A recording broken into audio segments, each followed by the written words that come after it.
Hello, good morning all of you. मैं Pankaj Kumar, electrician trade instructor from Alivardi ITC Darbhanga. जैसे कि हम लोग जानते हैं कि कोरोना वायरस की वजह से हमारे देश में लॉकडाउन की स्थिति है। इस स्थिति में हम लोग क्लास नहीं करा पा रहे हैं। तो अलीवर्दी ITI के डायरेक्टर सर और प्रिंसिपल सर ने ये डिसीज़न लिए हैं कि घर बैठे ही हम लोग ऑनलाइन क्लास करवाएं, ताकि आने वाले एग्ज़ाम में हमारे कॉलेज के स्टूडेंट फेल ना हो। इसलिए हम लोगों ने एक ऑनलाइन क्लास स्टार्ट कर रहे हैं। तो जैसे कि हम लोग जानते हैं कि ITI में फर्स्ट चैप्टर है हमारा व्यावसायिक सुरक्षा एवं स्वास्थ्य। कोई भी काम करते हैं तो हम लोग के लिए सुरक्षा की बहुत अति आवश्यकता होती है। तो हम आज पहला ही चैप्टर ले रहे हैं, क्योंकि डिटेल तो हम लोग पढ़ा चुके हैं और हम चाह रहे हैं कि ऑब्जेक्टिव टाइप क्वेश्चन आता है। तो इसलिए हम लोगों ने ऑब्जेक्टिव का ही अभी कुछ दिन चलाएंगे, उसके बाद हम प्रैक्टिकल भी करवाएंगे। लेकिन ऑनलाइन प्रैक्टिकल कैसे होता है फिर भी कोशिश करेंगे। तो अभी हम लोग चलते हैं ऑब्जेक्टिव क्वेश्चन पे, जो चैप्टर फर्स्ट है व्यावसायिक सुरक्षा एवं स्वास्थ्य। तो हमने उसी से पहला क्वेश्चन लिए हैं, विद्युत संबंधी कार्यों में किनकी सुरक्षा की आवश्यकता होती है। तो इसका आंसर होगा कि मशीन एवं कारीगर दोनों की, क्योंकि अगर सुरक्षा हम लोग सबसे पहले तो कारीगर का ही होना चाहिए, उसके बाद मशीन का होता है। तो इसीलिए हम इसमें दोनों देंगे, मशीन एवं कारीगर दोनों। उसके बाद दूसरा क्वेश्चन है, सुरक्षा संकेत कितने प्रकार के होते हैं। इसमें से दो क्वेश्चन आ सकता है, सुरक्षा संकेत कितने प्रकार के होते हैं, और अगर ये भी जुड़ा रहे कि सुरक्षा संकेत के नाम बताएं। यानी कि क्वेश्चन ये भी हो सकता है कि सुरक्षा संकेत कितने प्रकार के होते हैं और उनके नाम बताएं। तो उसमें हम लोग क्या करेंगे, कितने प्रकार के होते हैं तो हम लोग 4 लिख देंगे। ठीक, जैसे कि हम लोग पढ़े हुए हैं सुरक्षा संकेत 4 प्रकार के होते हैं। अगर उसी में जोर दिया जाए यहाँ पे कि उनका नाम बताए, तो हम लोग ये चारों नाम डाल देंगे। हमने 2 क्वेश्चन इसको बना दिए हैं, ताकि ऑब्जेक्टिव होता है तो एक साथ ही तो नहीं दिया जाएगा। अगर दिया भी जाता है तो आप लोग अपने हिसाब से मैनेज कर सकते हैं। तो उसी में हमने क्वेश्चन दूसरा में A और B करके क्वेश्चन डाला है।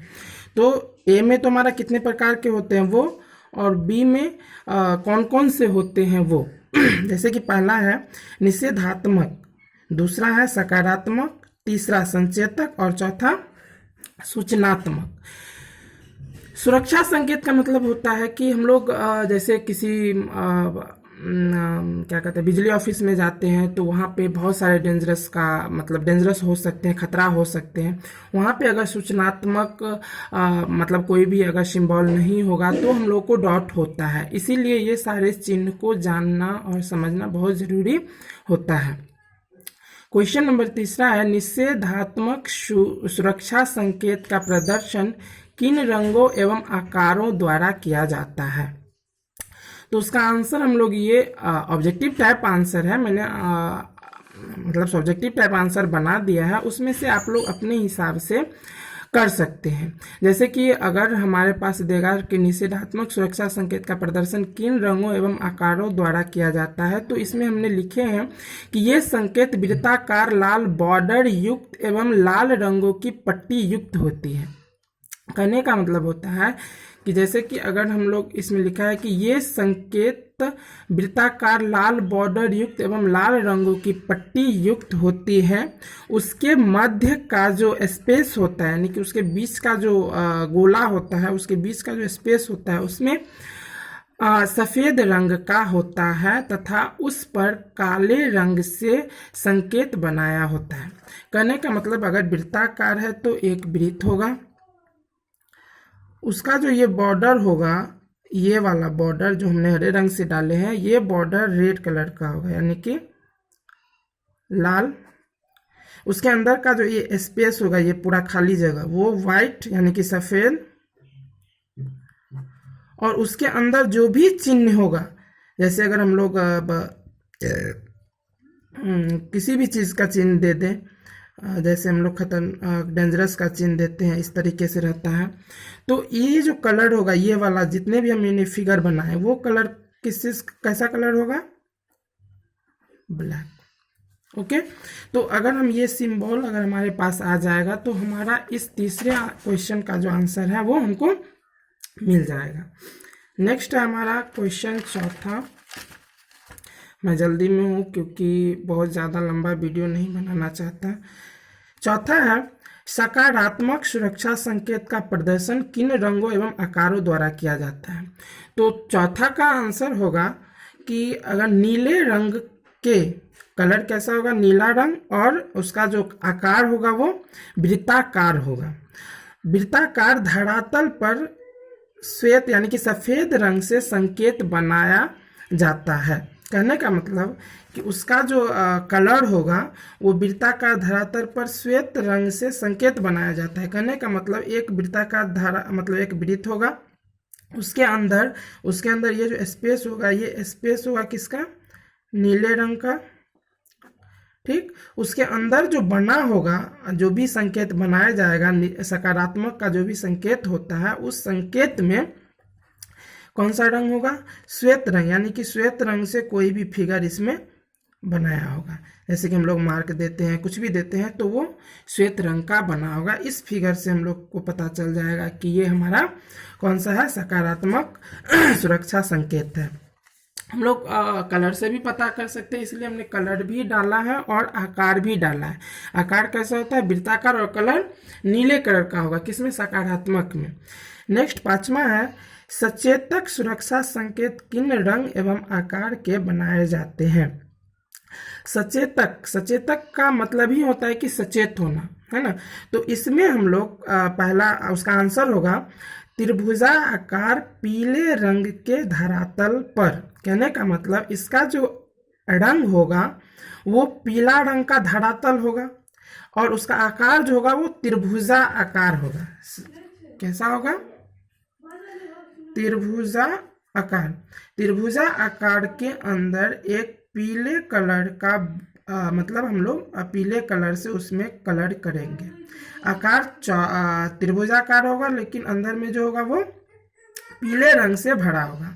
उसके ऊपर जो भी हम लोग सुरक्षा संकेत देंगे, यानी कि सचेत करेंगे कि यहाँ पे कुछ खतरा है, यहाँ पे डेंजरस है, यहाँ पे टर्न है रोड में वगैरह जो भी है, तो उसमें हम लोग काले रंग से सचेत मानेंगे। यानी कि त्रिभुजाकार, इसके अंदर पीला रंग, और उसमें जो फिगर बना होगा, जो भी फिगर बना होगा वो फिगर होगा काले रंग का। तो इस फिगर से हमारा मतलब सचेतक सुरक्षा संकेत पता चलेगा। ओके, नेक्स्ट है सूचनात्मक सुरक्षा संकेत किन रंग एवं आकार के बनाए जाते हैं? सूचनात्मक से वैसे ही हमको पता चलता है कि ये कोई सूचना दे रहे हैं, यानी कि कोई सूचनात्मक मतलब चिन्ह होगा वहाँ पे कि यहाँ पे फलना चीज़ रखा हुआ है, यहाँ पे मशीन है, यहाँ वर्कशॉप है, यहाँ हमारा क्लास है, ये सूचनात्मक देगा। तो इसलिए यहाँ इसका जो आंसर होगा वो होगा, उसका आकार कैसा होगा? वर्गाकार, यानी कि एक स्क्वायर बना होगा, एक स्क्वायर बना होगा, और इसके अंदर जो होगा वो सफ़ेद रंग से संकेत बना होगा। यानी कि उसका जो क्या कहते हैं आकार होगा वो वर्गाकार होगा, और उसके अंदर जो भी सूचना हमको लिखना होगा, यानी कि फिगर बनाना होगा, तो वो सूचना किस चीज़ से होगा? सफ़ेद कलर से इसके अंदर लिखा होगा। ओके, नेक्स्ट है चालू व वैद्युतिक लाइन पर कार्य करते समय क्या सावधानी रखनी चाहिए? चालू यानी कि अगर हमारा लाइन सप्लाई हो रहा है उस समय हमको क्या क्या सावधानी बरतनी चाहिए। तो वहाँ हम लोग लिखेंगे आंसर में कि इंसुलेटेड टूल्स होने चाहिए एवं हाथों में रबर के दास्ताने का प्रयोग अवश्य करना चाहिए, क्योंकि अगर इंसुलेटेड औजार नहीं होगा तो हम लोग खुद ही जानते हैं कि अगर इंसुलेटेड औजार नहीं होगा तो सप्लाई लाइन में हमें झटका करंट लग सकता है, जिसके कारण से हमारी मृत्यु भी हो सकती है। नेक्स्ट क्वेश्चन है क्वेश्चन नंबर 8। उसमें हम लोग क्वेश्चन नंबर 8 है, वायरिंग करते समय स्विच से किस तार को नियंत्रित करना चाहिए। बीबीआई क्वेश्चन है, मानते हैं बीबीआई क्वेश्चन भी है, लेकिन उसमें क्या है कि कुछ कुछ क्वेश्चन, सारे क्वेश्चन तो आते नहीं है, तो हमने कुछ चुनिंदा क्वेश्चन चुने हैं। तकरीबन 20 क्वेश्चन होगा इसमें।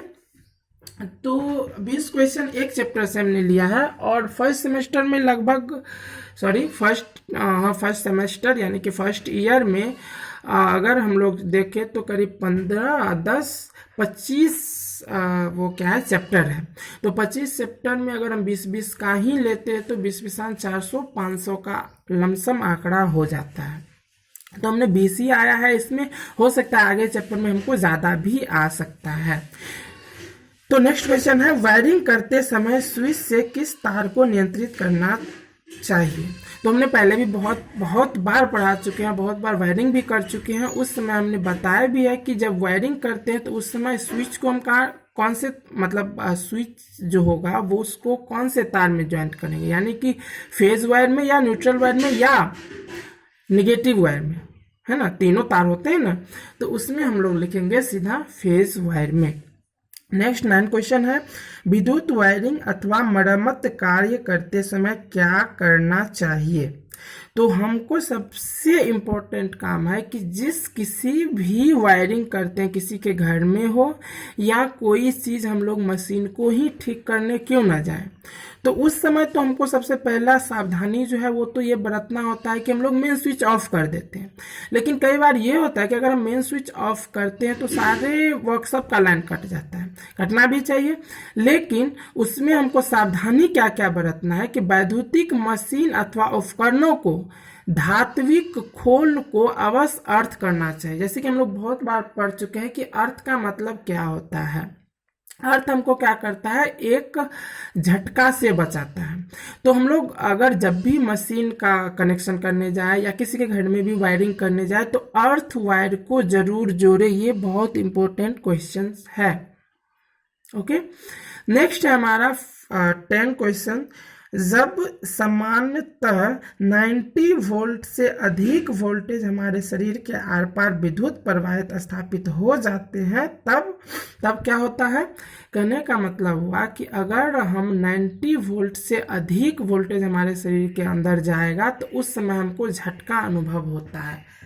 तो अगर कई बार क्या होता है कि 90 से थोड़ा सा ज़्यादा यानी कि 110, 1010, 1020 इसके आसपास जाता है तो हमको सिर्फ झटका लग के फेंक देता है, यानी कि झटका लगा उठा के पटक दिया, है ना। लेकिन ऐसा अगर उससे ज़्यादा अगर वोल्टेज आता है तो हमको हमारी मृत्यु भी हो सकती है। तो इसलिए हम इससे एक क्वेश्चन तो है कि 90 वोल्ट से अधिक अगर वोल्ट हमारे शरीर में आया तो विद्युत झटका लग सकता है, एक क्वेश्चन। दूसरा क्वेश्चन ये भी हो सकता है इसी में 10 में कि जब हमारे शरीर में कितने वोल्ट तक हमारे शरीर सहन कर सकता है। तो ये हम लोग कह सकते हैं कि 90 वोल्ट तक हमारा शरीर जो है वो सहन करने की क्षमता है हमारे शरीर के अंदर। तो इससे 2 क्वेश्चन निकल गया। अगर आप लोग अच्छे से पढ़ोगे, यानी कि अगर हम जो भी दे रहे हैं उसको आप अगर मैं तो बार बार अगर पढ़ोगे तो उसमें रटने की कोई ज़रूरत नहीं होती है। आप लोग सिर्फ पढ़ना और समझना और ध्यान से पढ़ना। ओके, नेक्स्ट है हमारा क्वेश्चन नंबर 11,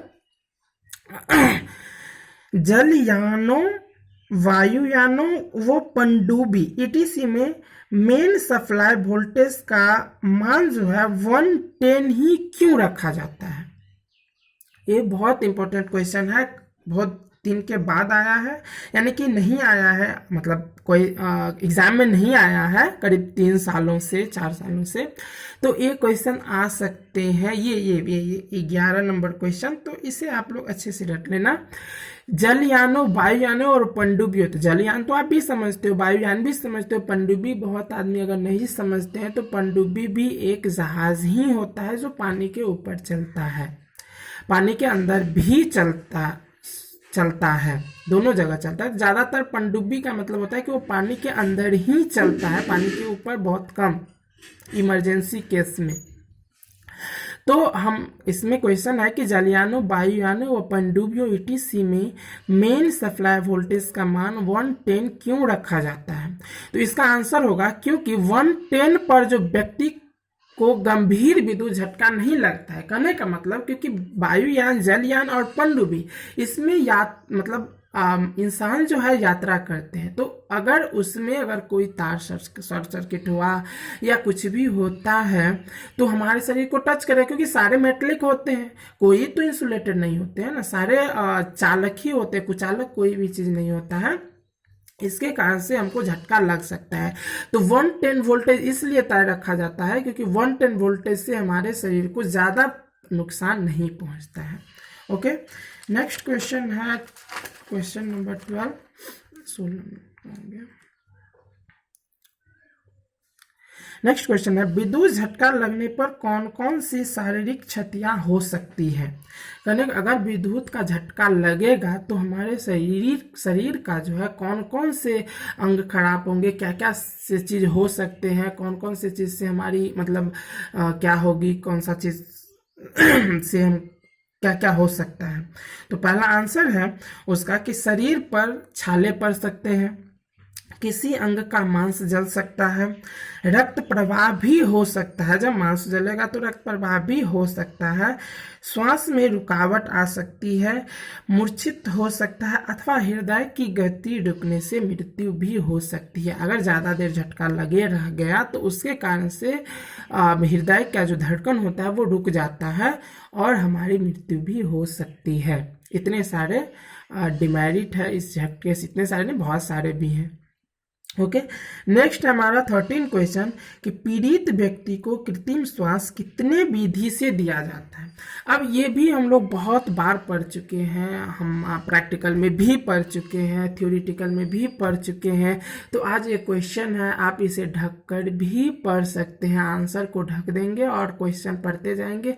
अगर जिसको जो भी चीज़ याद होंगे उसके लिए बहुत अच्छी चीज़ है, तो आप लोग जिसको याद नहीं होंगे वो याद कर लेंगे। ओके, नेक्स्ट है 13 पीड़ित व्यक्ति को कृत्रिम श्वास कितने विधि से दिया जाता है? तो हमारा विधि कितने होंगे? 4। नाम हमने नहीं बताए हैं क्योंकि हमने बहुत बार पढ़ा चुके हैं। इसमें हमने डायरेक्ट अगर नाम लेते तो क्वेश्चन बहुत बड़ा हो जाता है, लेकिन हम मौखिक बता देते हैं कि 4 में पहला जो होता है वो सिल्वेस्टर मेथड होता है। उसके अंदर कैसे होता है, क्या होता है, वो हम लोग थोड़ी देर में बताते हैं, लेकिन अभी फिलहाल हम नाम बता रहे हैं कि पीड़ित व्यक्ति का कृत्रिम श्वास कितने विधि से दिया जाता है। तो पहला होगा, मतलब 4 विधि से दिया जाता है, जिसमें पहला होगा सिल्वेस्टर विधि, दूसरा हमारा होगा शैफर मेथड विधि, और तीसरा होगा माउथ टू माउथ, एंड चौथा होगा माउथ टू नोज। तो अभी हम यहाँ पे चारों का नाम बताएं। अगर इसमें जो भी चीज पूछा जाएगा, यानी कि कहेगा अगर हमको सिर्फ कितने विधि से बताया जाता है, तो वो हम लोग सीधे लिख देंगे 4, ऑप्शन होंगे 4 तो हम टिक कर देंगे 4। अगर उसमें नाम पूछ रहा है तो ए में कुछ और, मतलब ए अगर जैसे कि नाम चारों का पूछ रहा होगा तो उसमें क्या होगा कि ए में कुछ और 4 दे दिया जाएगा, दूसरा बी में कुछ और 4 दे दिया जाएगा, तीसरा बी में कुछ और 4 दिया जाएगा, चौथा में जो होगा यानी कि डी में जो होगा वो हो सकता है कि यही चारों का नाम दिया जाए जो हम अभी हमने बताया कौन कौन से, सिल्वेस्टर मेथड और Schafer method, mouth to mouth and mouth to nose method. Next question है 14, कृत्रिम श्वास की सिल्वेस्टर विधि का प्रयोग कब किया जाता है तो 4 मेथड, लेकिन इसमें कौन सी विधि का मेथड कब किया जाएगा ये समझना भी बहुत ज़रूरी होता है, क्योंकि अगर ये पता ही नहीं होगा तो हम लोग अगर किसी को झटका लगता है, कहीं कोई अंग खराब होता है, क्या मतलब कहीं छाले पड़ते हैं, कहीं घाव होते हैं, तो अगर जब तक डॉक्टर नहीं आते हैं तब तक हमको क्या क्या करना चाहिए, तो हमने बता ही दिया है कि प्राथमिक उपचार में क्या क्या करना चाहिए, लेकिन यहाँ पे हमने थोड़ा थोड़ा दे रहे हैं क्योंकि वीडियो लंबा होता जा रहा है। तो 14 में है कि कृत्रिम श्वास की सिल्वेस्टर विधि का प्रयोग कब किया जाता है, तो आंसर होगा कि जब पीड़ित के सीने की ओर क्या होता है, छाले पड़े हों। अगर सीने की ओर छाले पड़े होंगे तभी तो हम उसको जो है उपचार सिल्वेस्टर देंगे, क्योंकि सिल्वेस्टर मेथड का एक नियम है कि सिल्वेस्टर मेथड में जब भी पीड़ित को हम लोग लिटाते हैं तो वो पीठ के बल लिटाते हैं। अगर पीठ में घाव होंगे तो हम लोग पीठ के बल नहीं लिटा सकते हैं, इसीलिए सिल्वेस्टर विधि का उपयोग तभी करेंगे जब हमारे आगे की ओर किसी भी अंग को छाले पड़े हों, सीने में हो, कहीं भी हो, तो वो हम लोग पीठ के बल, उसको हम सिल्वेस्टर मेथड करेंगे। उस सिल्वेस्टर मेथड में क्या होता है कि पीठ के बल लिटा देते हैं और कांधे के नीचे जो होता है, यानी कि पीठ कांधे के नीचे जो होता है वो तकिया दे देते हैं, ताकि सीना जो होता है वो ऊपर की तरफ फूल जाते हैं और सर जो होता है वो थोड़ा सा नीचे हो जाता है। उससे क्या होगा कि सीना जैसे ही फूलेगा तो जो भी सांस अंदर रुकी हुई होती है और भी बहुत सारे उसमें प्रयोग है जो करने पड़ते हैं।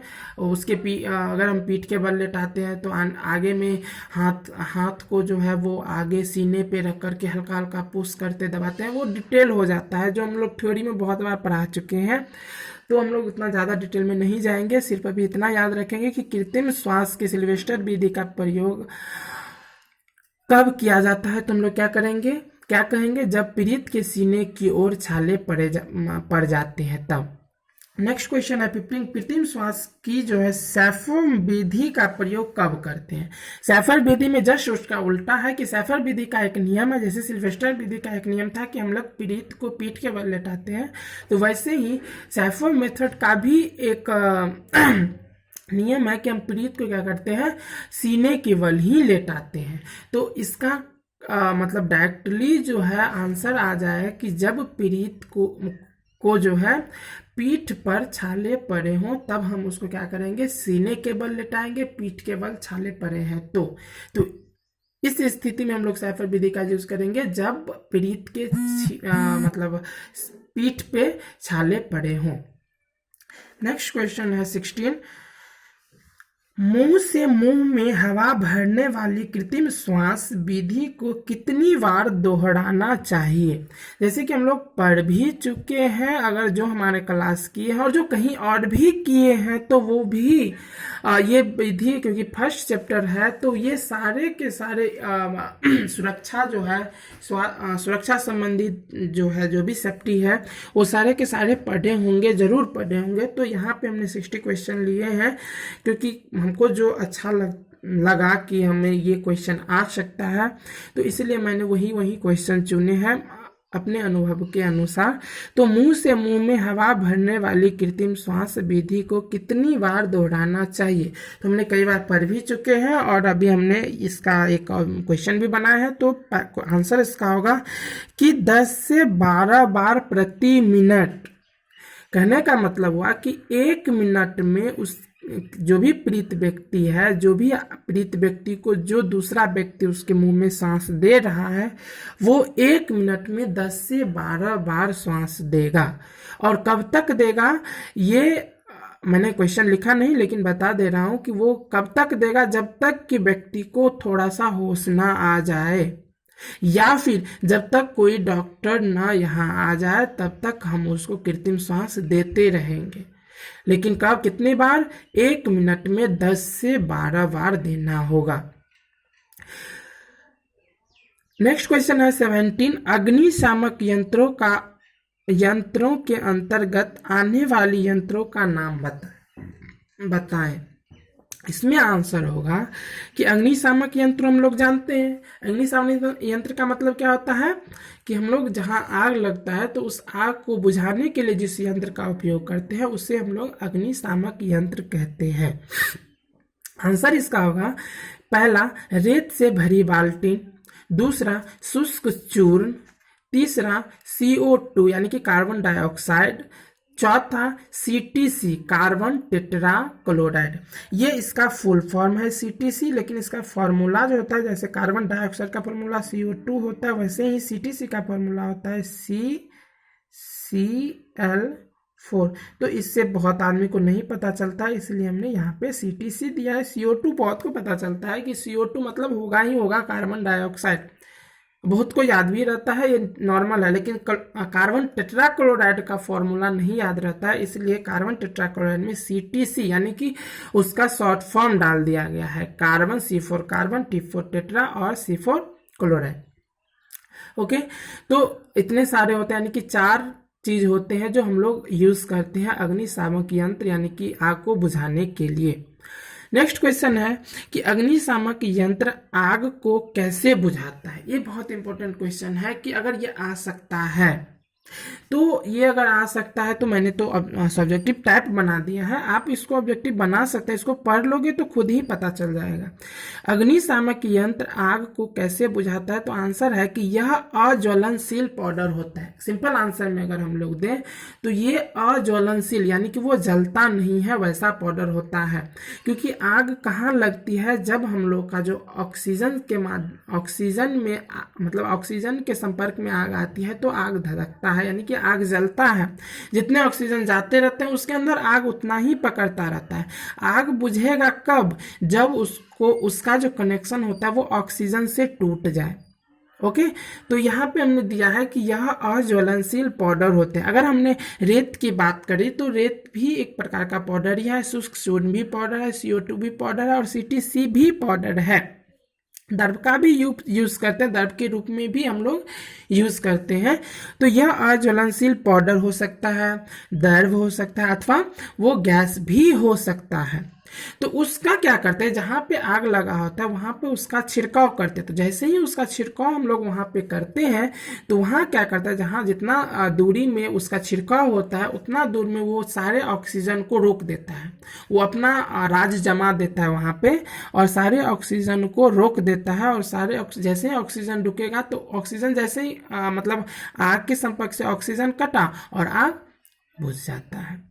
ओके, नेक्स्ट है 19 क्वेश्चन, सभी प्रकार के आग बुझाने के लिए सामान्यतः किस अग्निशामक यंत्र का प्रयोग करते हैं। ये मोस्ट भी है, ये भी आ सकता है कि सभी प्रकार के आग बुझाने के लिए सामान्यतः किस अग्निशामक यंत्र का प्रयोग कर सकते हैं। तो हम लोग सीधा लिखेंगे CTC यानी कि कार्बन टेट्राक्लोराइड। फॉर्मूला पूछे तो फॉर्मूला भी दे देंगे CCl4। इससे 2 क्वेश्चन आ जाएगा कि कौन से मतलब कौन सभी प्रकार के आग को बुझाने के लिए कौन सी यंत्र का उपयोग करते हैं, तो हम लोग डालेंगे CTC। और अगर ये पूछे कि कौन सा ऐसा अग्निशामक यंत्र है जो सभी प्रकार के आग को बुझाता है, उस यंत्र के फॉर्मूला लिखे या फिर उस यंत्र के नाम का फॉर्मूला लिखे, तो हम लोग फॉर्मूला भी डाल देंगे CCl4। Next and last question है जो बहुत इंपॉर्टेंट है, ये आ सकता है, ये भी मोस्ट भी आया है और इसके बारे में हम लोग शायद क्लास में भी पढ़े होंगे।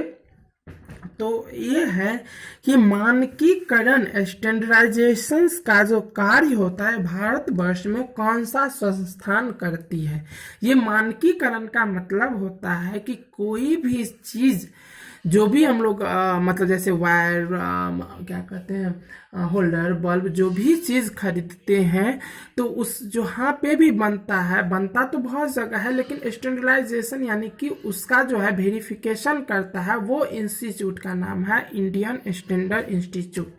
क्योंकि देखते होइएगा कि जब भी हम लोग कोई वायर खरीदने जाते हैं या फिर कुछ भी इलेक्ट्रॉनिक संबंधी खरीदने जाते हैं तो उस पे एक मार्का लिखा होता है कि ISI, ये मार्का लगा होता है वहाँ पे।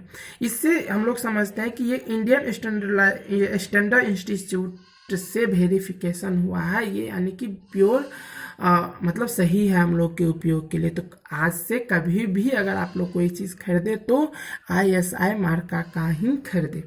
ओके